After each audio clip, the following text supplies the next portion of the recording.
रुको जरा। सज्जन विवाद नहीं करता। विवाद तो वे ही करते हैं जिन्हें अपने सत्य पर भरोसा नहीं।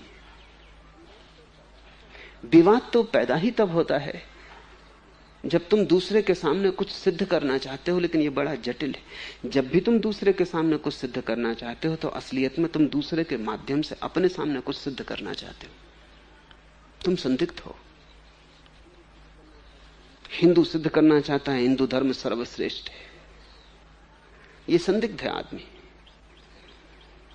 ये तर्क का जाल फैला के अपने को भरोसा दिलाना चाहता है, और दूसरे को दिला पाए या ना दिला पाए, अपने को तो दिला ही लेगा। दूसरे के सामने हम सिद्ध करने की कोशिश करते हैं ताकि दूसरे की आंखों में देख लें कि हमारा तर्क सार्थक है, तो हमें भी ख्याल आ जाए। मैंने सुना है मुल्ला नसरुद्दीन एक रास्ते से गुजर रहा है। उसकी रंग बिरंगी पोशाक, उसके चलने का ढंग। कुछ आवारा बच्चे उसके पीछे हो लिए, कोई कंकड़ मार रहा है, कोई मजाक कर रहा है। उनसे छुटकारा पाने के लिए मुल्ला नसरुद्दीन ने कहा कि सुनो, तुम्हें खबर है कि आज राजमहल में बोझ दिया जा रहा है सारे नगर को। बच्चे साथ हो लिए, वो भूल गए कंकड़ पत्थर फेंकना। वो बात गौर से सुनने लगे, बच्चे बात गौर से सुनने लगे, मुल्ला भी गरमा गया। बातचीत में ज्यादा गर्मी आ गई, वाचाल हो गया, भोजनों की चर्चा करने लगा कि कैसे कैसे क्या क्या बन रहा है महल में आज, और तुम यहां क्या कर रहे हो। बात में जोश आ गया, जैसा कि बोलने वालों को अक्सर आ जाता है। बोलने से गर्मी बढ़ती है, और अगर सुनने वाले उत्सुक दिखाई पड़े तो बुखार और बढ़ता है। जब बुखार तेजी से हो जाता है तो सन्निपात, फिर बोलने वाला कुछ भी बोलता है। इतना उसने जोर से चर्चा की और इतनी प्रगाढ़ता से भोजनों का विवरण दिया कि उसकी खुद की जीभ में लार आने लगी। बच्चे तो उसे छोड़ के भागे महल की तरफ। जब बच्चे भागने लगे आगे की छाया में और दूर खोने लगे सड़क पर, तो मुल्ला भी दौड़ने लगा। एक बार उसने अपने आप से कहा, ये क्या कर रहा है नसरुद्दीन? पर उसने कहा कि बात में जरूर कुछ मामला होना ही चाहिए, नहीं तो बच्चे इतनी जल्दी भरोसा नहीं कर सकते थे। कौन जाने भोज दिया ही जा रहा हो, हर्ज भी क्या है, देख तो लेना चाहिए चल के। खुद ही झूठ को गढ़ा था। तुम ख्याल करो, ये कहानियां केवल कहानियां नहीं, तुमने बहुत से झूठ गढ़े थे, फिर धीरे धीरे तुम खुद ने ही उन पर विश्वास कर लिया। जब तुम दूसरे को विश्वास दिला देते हो तो तुम्हें खुद विश्वास आ जाता है। दूसरे के चेहरे में तुम अपनी तस्वीर देख लेते हो और भरोसा आ जाता है कि ठीक होना ही चाहिए। दुनिया में जो लोग दूसरे के सामने कुछ सिद्ध करने में लगे रहते हैं, वे ही लोग हैं जिनके भीतर अभी कुछ भी सिद्ध नहीं हो पाया है। सज्जन विवाद नहीं करता, सज्जन वक्तव्य देता है, कह देता है जो उसे ठीक लगता है। वो किसी विवाद के लिए उत्सुक नहीं, वो कुछ सिद्ध करने को उत्सुक नहीं है। वो कोई तर्क, वो कोई वकील नहीं है, वो कोई वकालत नहीं कर रहा है किसी सिद्धांत की। अपने अनुभव की बात कह देता है। उपनिषद जब पहली दफा पश्चिम में अनुवादित हुए तो अनुवाद करने वाले बड़े चकित हुए कि उपनिषदों में कोई तर्क नहीं, सिर्फ स्टेटमेंट है, वक्तव्य। उपनिषद कहते हैं ब्रह्म है, तुम भी ब्रह्म हो, मगर कोई तर्क नहीं देते, कोई सिलोजिज्म, कोई अरिस्तु के ढंग का कि क्यों ऐसा है, इसके लिए कोई प्रमाण नहीं देते, वक्तव्य देते हैं, सीधे साधे वक्तव्य। जानना हो तुम भी जान लो, बाकी उपनिषद का ऋषि सिद्ध करने की कोई कोशिश नहीं कर रहा है। जब भीतर सब सिद्ध हो जाता है तो कौन फिक्र करता है किसी के सामने सिद्ध करने की। तो एक तो वे लोग हैं जो दूसरों के सामने सिद्ध करके अपने को भरोसा दिलाना चाहते हैं, और तीसरे वे लोग हैं जिन्होंने अनुभव कर लिया, खुद सिद्ध हो गए, अब वे किसी के सामने कुछ सिद्ध नहीं करना चाहते। और मजा यह है कि जो दूसरे को चेष्टा करते हैं सिद्ध करने की, खुद चाहे धोखे में पड़ जाएं, दूसरे को कभी धोखा नहीं दे पाते। तुमने कभी कोशिश की कि जब भी तुम तर्क से किसी को समझाने की कोशिश करते हो तो यह हो सकता है तुम उसका मुंह बंद कर दो। तर्क तीखा प्रहार है, किसी का मुंह बंद कर सकता है, लेकिन क्या तुमने कभी यह पाया कि तर्क से तुमने कभी किसी दूसरे को विजय कर ली हो, दूसरे के हृदय को जीत लिया हो? मुंह बंद कर सकते हो, मुंह बंद करने से कहीं हृदय जीता जाता है। वो आदमी कसमसाएगा, वो आदमी भीतर से तो जानता ही है कि मामला गलत है, सिर्फ तुम तर्क दे रहे हो। और तर्क गलत से गलत बात के लिए भी दिए जा सकते हैं। तर्क को कोई चिंता ही नहीं है कि तुम किसके लिए दे रहे हो। तर्क तो वैश्या है, वो किसी के भी साथ जाने को तैयार है। इसलिए तो कहा जाता है कि वकील और वैश्या स्वर्ग नहीं जा सकते, किसी के संगी साथी नहीं है।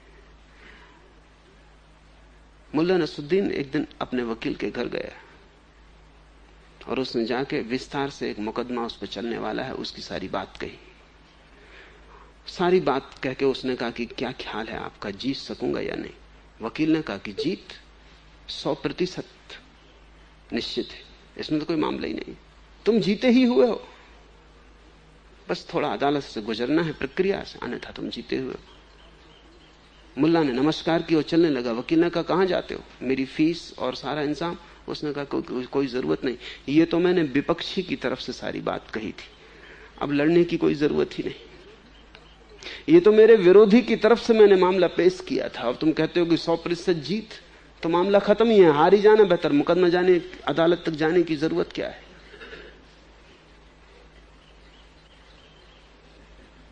लेकिन नसरुद्दीन गलत है। वकील तो हर हालत में यही कहता, तुम अपना मुकदमा रखते तो भी कहता कि 100% जीत है। वकील तो हर हालत में कहेगा कि जीत है। और ऐसा भी नहीं है कि जीत नहीं हो सकती, सिर्फ बड़ा वकील चाहिए। अदालत सत्य और असत्य के बीच थोड़ी निर्णय करती, छोटे वकील और बड़े वकील के बीच निर्णय करती। कोई अदालत दुनिया में कैसे सत्य और असत्य का निर्णय कर सकेगी? अदालतों का काम है सत्य और असत्य का निर्णय। समाधि में ही तय हो सकता है कि क्या सत्य और क्या असत्य। अदालत कैसे करेगी? अदालत तो इतना ही कर सकती है कि किसकी तरफ से बड़ा वकील लड़ रहा है, किसकी तरफ से छोटा वकील लड़ रहा है। कौन ज्यादा फीस दे सकता है वो सत्य होकर निकल आता है, कौन कम फीस दे सकता है वो असत्य हो जाता है। अमीर जीत जाता है, गरीब हार जाता है। वकील पे निर्भर है, तर्क पर निर्भर है कि तुम कितना महंगा और सुसंस्कृत तर्क खरीद सकते हो। बस तर्क का कोई पक्ष नहीं, किसी के भी साथ हो लेता है। सज्जन विवाद नहीं करता क्योंकि सज्जन का तर्क पे भरोसा नहीं, अनुभव पे भरोसा है। इसे थोड़ा ठीक से समझ लो। पंडित का तर्क पे भरोसा है, पंडित तर्क देता है, वो सिद्ध कर सकता है कि ईश्वर है या नहीं। ऐसे ही पंडित और दूसरे पंडितों को पैदा कर देते हैं जो नास्तिकों के पंडित हैं, क्योंकि जब तुम तर्क देते हो कि ईश्वर है, तुम ईश्वर को अदालत में खड़ा कर दिए। अब नास्तिक भी तर्क दे सकता है, बड़े तर्क दे सकता है। कभी तुमने सुना कि कोई आस्तिक किसी नास्तिक को तर्क से आस्तिक बना पाया हो, या कभी कोई नास्तिक किसी आस्तिक को तर्क से नास्तिक बना पाया हो? तर्क से बदलाहट होती ही नहीं, हृदय अछूता रह जाता है। सारी बदलाहट हृदय की है, भाव की है। तुम्हारा हृदय प्रेम से जीता जाता है, तर्क से नहीं। तर्क तो तुम्हारे हृदय के पास भी न पहुंच पाएगा, फटक भी न पाएगा पास।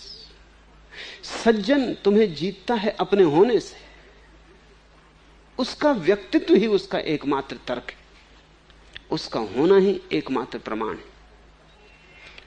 मिस्टर इकहार्ट हुआ जर्मनी का एक बहुत बड़ा रहस्यवादी संत।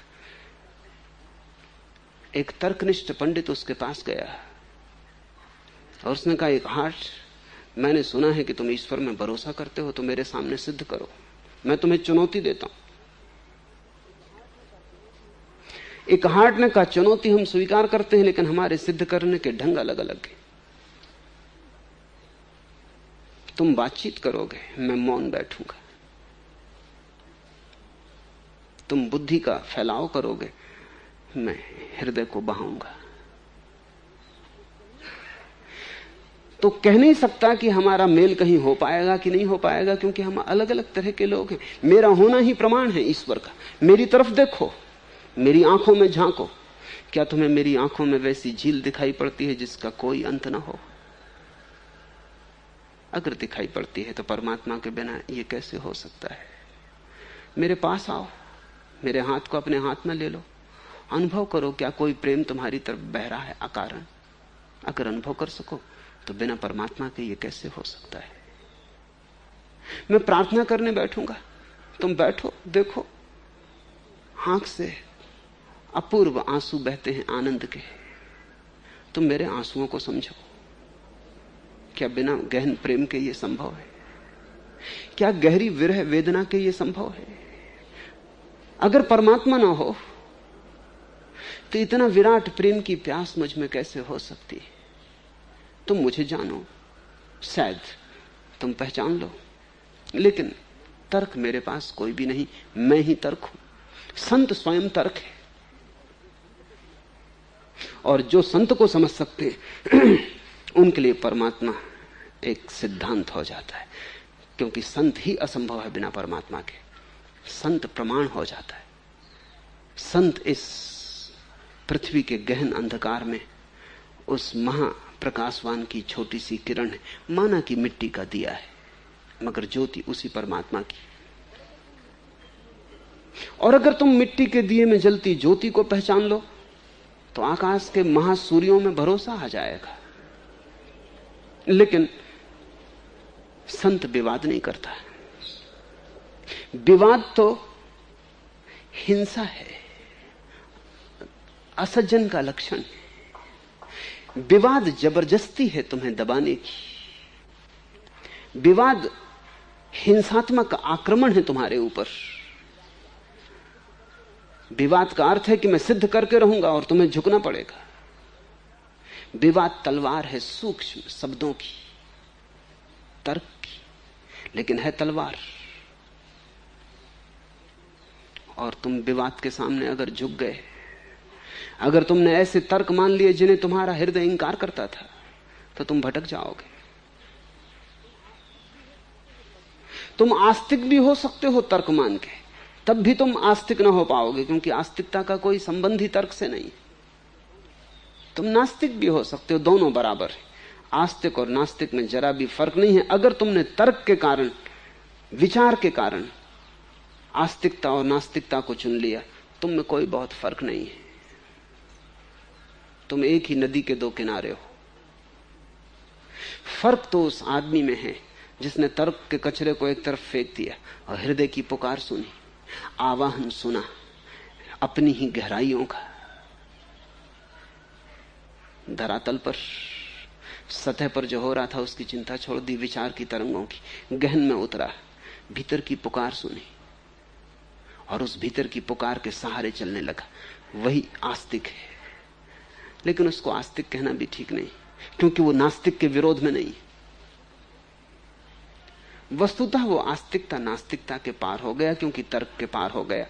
सज्जन विवाद नहीं करता, वो कुछ भी सिद्ध करने के लिए उत्सुक नहीं है। अगर उसका होना ही काफी प्रमाण नहीं है तो वो चिंता नहीं करता, क्योंकि जब उसका होना ही प्रमाणित नहीं कर सकता तो और क्या प्रमाणित करेगा।